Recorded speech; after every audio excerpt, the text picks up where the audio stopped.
हमारे विभिन्न ज्ञानवर्धक कार्यक्रम देखने के लिए आप हमें अभी सब्सक्राइब करें, बेल आइकन को प्रेस करें ताकि आप देख सकें हमारा कार्यक्रम सबसे पहले। और अधिक जानकारी के लिए फेसबुक पेज को लाइक करना ना भूलें।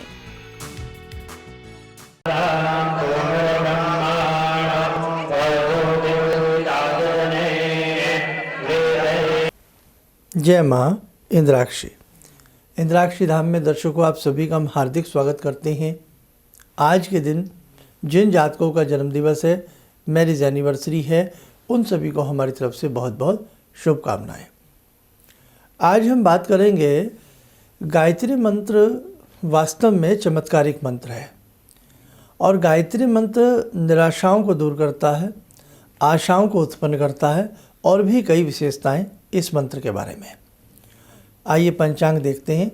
19 फरवरी सन 2021 दिन शुक्रवार, माघ मास, शुक्ल पक्ष, संवत 2077, तिथि सप्तमी, नक्षत्र कृतिका, राहु काल 7:30 से 12, दिशा शूल पश्चिम दिशा। गायत्री मंत्र की जितनी प्रशंसा की जाए उतनी ही कम है और गायत्री मंत्र की प्रशंसा वेदों में, वेदों का किसी भी वेद की आप बात कर लें तो ऐसा नहीं है कि गायत्री मंत्र का जिक्र ना किया गया हो। गायत्री मंत्र और वेद बस ये मान लीजिएगा एक दूसरे में गुथे हुए हैं। गायत्री मंत्र की समय समय पर अनेकों ऋषियों ने सिद्धि की है। गायत्री मंत्र सर्वसुलभ मंत्र है। गायत्री मंत्र जात संप्रदाय से परे है। गायत्री मंत्र को संसार का कोई भी व्यक्ति पढ़ सकता है, ये किसी बंधन में नहीं है। रही बात गायत्री मंत्र शापित है, इसका विमोचन करना पड़ता है। अनेकों इस प्रकार की बातें गायत्री के मंत्र के बारे में प्रचलित हैं। जिस मंत्र की इतनी विशालता हो तो कुछ तथ्य और कुछ बातें उस मंत्र के प्रति होती भी हैं, लेकिन साधारण तरीके से गायत्री मंत्र पढ़ने वाले साधक के लिए किसी प्रकार की ऐसी आवश्यकता की बात नहीं है कि वो शाप विमोचन करे या ऐसा करे। जब कोई विशेष प्रकार के पुरस्करण अनुष्ठान आदि किए जाते हैं तब की बातें अलग होती हैं। अपने दैनिक जीवन में गायत्री मंत्र जरूर शामिल करना चाहिए। आपकी जन्म पत्रिका है, आपकी कुंडली है, अनेकों प्रकार से आपके ग्रह कार्य नहीं कर रहे हैं, आपके जीवन में चारों ओर अशांति फैल गई है। आज अशांति का वातावरण सिरमौर है। हर व्यक्ति के मन में कुंठा है। करीब करीब हर व्यक्ति के मन में अनेकों प्रकार की निराशाएं हैं और जिस प्रकार से पूरे विश्व का माहौल रहा है और अभी तो बल्कि कई जगह चल भी रहा है, ऐसी स्थिति में व्यक्ति कई बार निराशावादी भी हो जाता है। लोगों के रोजगार के ऊपर बड़ा इफ़ेक्ट आया है, स्वास्थ्य की बातें रही हैं और बहुत सारी चीज़ें हैं। किसी के पास जॉब नहीं है, किसी के पास जॉब है तो जॉब में वो शांति नहीं है, किसी के पास भवन नहीं है, किसी के पास भवन है तो भवन में शांति नहीं है, भवन में शांति है तो मन में शांति नहीं है। कहने का भाव कहीं न कहीं से जीवन में अभाव रह ही जाता है। गायत्री मंत्र आप ये मान के चलें, अगर आप इसे प्रतिदिन के हिसाब से जपते हैं, 3 माला भी यदि आप इसकी करती हैं, महिला पुरुष बच्चे कोई भी गायत्री मंत्र पढ़ सकते हैं। किसी प्रकार की कोई समय सीमा और आयु सीमा इसमें नहीं है। आप माने ना माने, जैसे हाथी का पाँव होता है और उसमें सभी पाँव समा जाते हैं, बड़ा पाँव होता है हाथी का, ऐसी गायत्री मंत्र विशाल मंत्र है, विशिष्ट मंत्र है। मंत्रों का राजा मंत्र कहलाता है, मुकुट मंत्र कहलाता है। गायत्री मंत्र पढ़ने वाला साधक कभी टोटे में नहीं रहता है ना, नुकसान में नहीं रहता, हमेशा फ़ायदे में रहता है। जब अनेकों प्रकार की निराशाएं आपका दामन पकड़ लें और ज़िंदगी में कोई रास्ता आपको नज़र ना आए, आप गायत्री मंत्र की साधना पूर्व दिशा की तरफ मुँह करके प्रातःकाल करने लग जाइए। आपको अलौकिक चमत्कार देखने को मिलेंगे। आपके मन में जो रास्ते आपको लंबे समय से नहीं मिल रहे थे, आपको रास्ते मिलने लग जाएंगे। आपके मन में लंबे समय से धैर्य नहीं था, आपको मन में धीरजता आने लगेगी। आप किसी चीज़ को लेकर के बड़े चिंतित उत्सुक थे, आपकी चिंता दूर होने लगेगी और हर समय मन चिंताओं में नहीं डूबेगा। ऐसे हज़ारों लाखों लोग हैं जो हर समय हर पल चिंता आतुर रहते, चिंताओं में जिनका मन खोया रहता है, डूबा रहता है। तो कहने का भाव, गायत्री मंत्र वास्तव में बहुत ही अच्छा मंत्र है। बचपन से आप भी इसे स्कूल में, पुस्तकों में किसी न किसी माध्यम से सुनते और करते आ रहे होंगे। तो कोई चीज़ जो इतनी प्रचलित हो, जो स्कूलों के प्रांगण की प्रेयर तक कराई जाती हो, तो उसे आप मामूली ना समझें। हाँ, लोग साधारण रूप ले लेते हैं। क्यों? कि इसको तो हम बचपन से पढ़ रहे हैं, हमारे दादा पढ़ते थे, नाना पढ़ते थे, हमारे पापा पढ़ते हैं, मम्मी पढ़ती है, स्कूल में हम पढ़ते थे, हमारी मैडम पढ़ाती थी, हम ऐसा करते थे। तो बहुत लोग सोचते हैं अब कुछ और हो जाए। नहीं, आपने कभी ये गौर नहीं किया कि इतना ऐसा इस मंत्र में क्या है कि इसको नाना करते थे, काका करते थे, दादा करते थे, बुआ करती हैं, पापा करते हैं, हमारे टीचर करते हैं, हमारे गुरुजी करते हैं। क्या है ऐसा? कुछ तो है ना। इसीलिए महामंत्र है। योगराज भगवान श्री कृष्ण ने गायत्री मंत्र की दीक्षा ली अपने गुरु सांदीपनी से।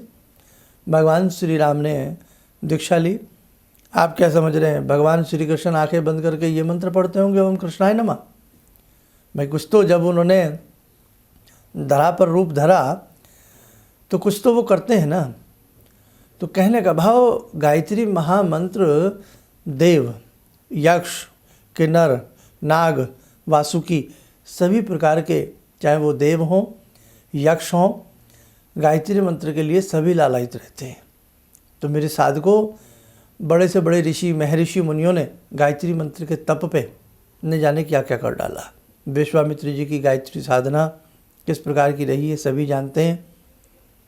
समय समय पर अब जैसे यहाँ परम पूज्य गुरुदेव याद आते हैं, परम पूज्य गुरुदेव पंडित श्री राम शर्मा, जिन्होंने 24 महापुरुषण गुरुदेव ने किए हों, मथुरा में, है ना, छोटी सी अपनी तप की कोठरी में बैठ कर के एक विशालकाय रूप को जन्म दिया हो।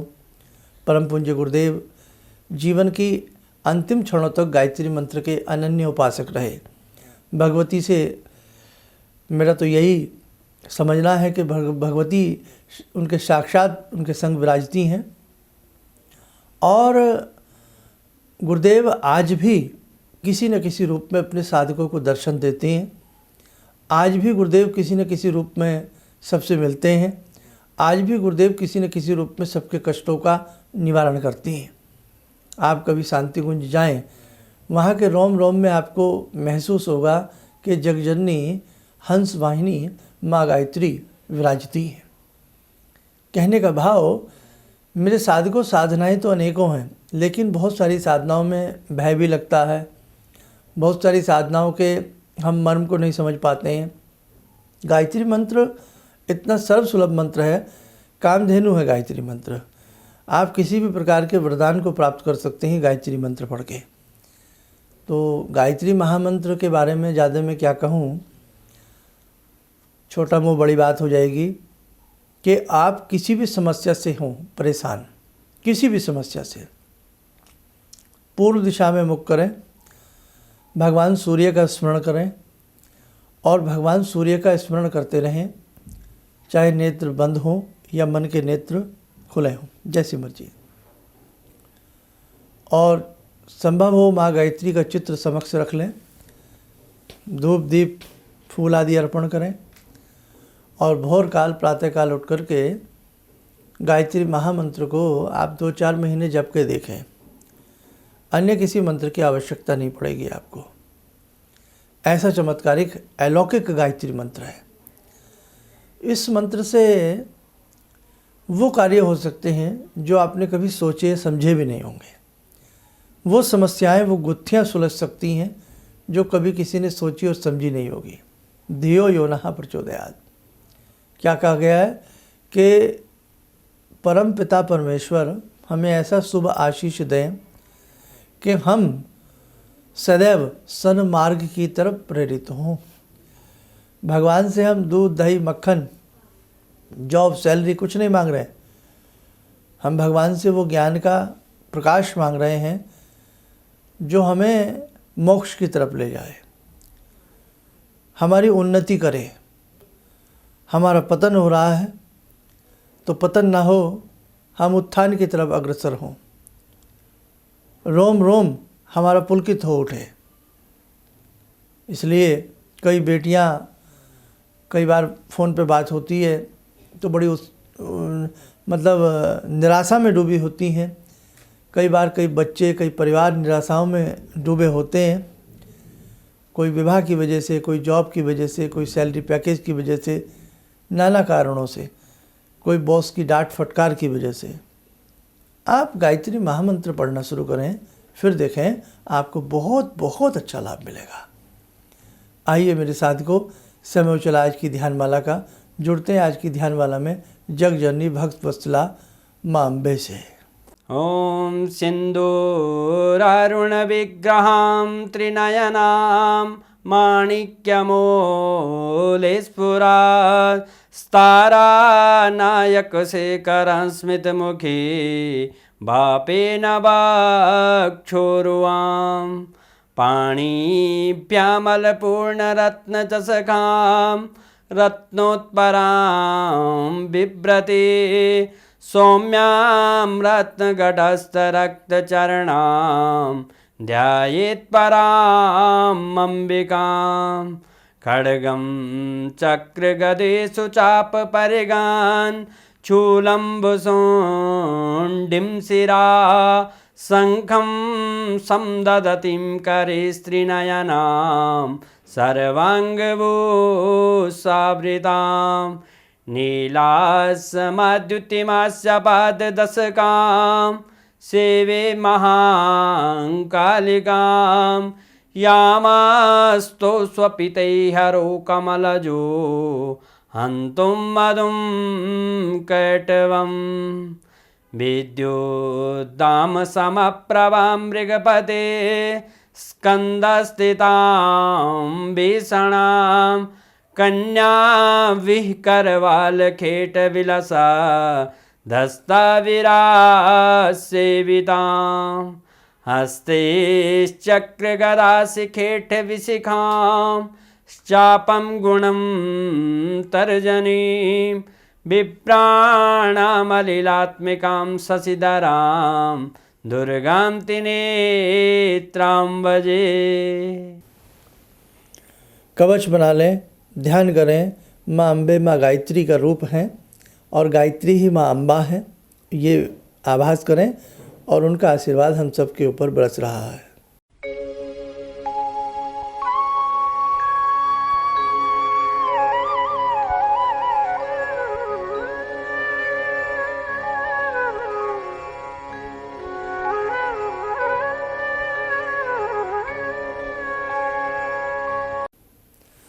ओम बोलते हुए नेत्र खोलें, सामान्य हो जाए। देखो मेरे साथ को, आज जो मुझे कहना था बहुत मन से मैंने आपको ये बात कही है, आप करके देखें, आपको अनुभव बहुत अच्छे होंगे। इन्हीं शब्दों के साथ हम अपनी वाणी को विराम देते हैं। जय माँ इंद्राक्षी। भगवान से जुड़ो और भगवान को से जुड़ने का जरिया आपने बताया, बहुत अच्छा लगा, बहुत धन्यवाद। और सनातन धर्म को जिंदा रखने के लिए आप जो प्रयास कर रहे हैं बहुत सराहनीय है। हम लोग को मौका मिला है, हम लोग भाग्यशाली हैं जो आपके करीब आने का हम लोग को मौका मिला है। किसी भी समस्या के समाधान के लिए मिले प्रसिद्ध हस्तरेखा एवं वास्तु विशेषज्ञ प्रोफेसर धर्मेंद्र शर्मा जी से। नोट: शिविर में भाग लेने हेतु एवं व्यक्तिगत रूप से मिलने के लिए कॉल करने का समय सुबह 10 बजे से शाम 6 बजे तक। हमारे विभिन्न ज्ञानवर्धक कार्यक्रम देखने के लिए आप हमें अभी सब्सक्राइब करें, बेल आइकन को प्रेस करें ताकि आप देख सकें हमारा कार्यक्रम सबसे पहले। और अधिक जानकारी के लिए फेसबुक पेज को लाइक करना न भूलें।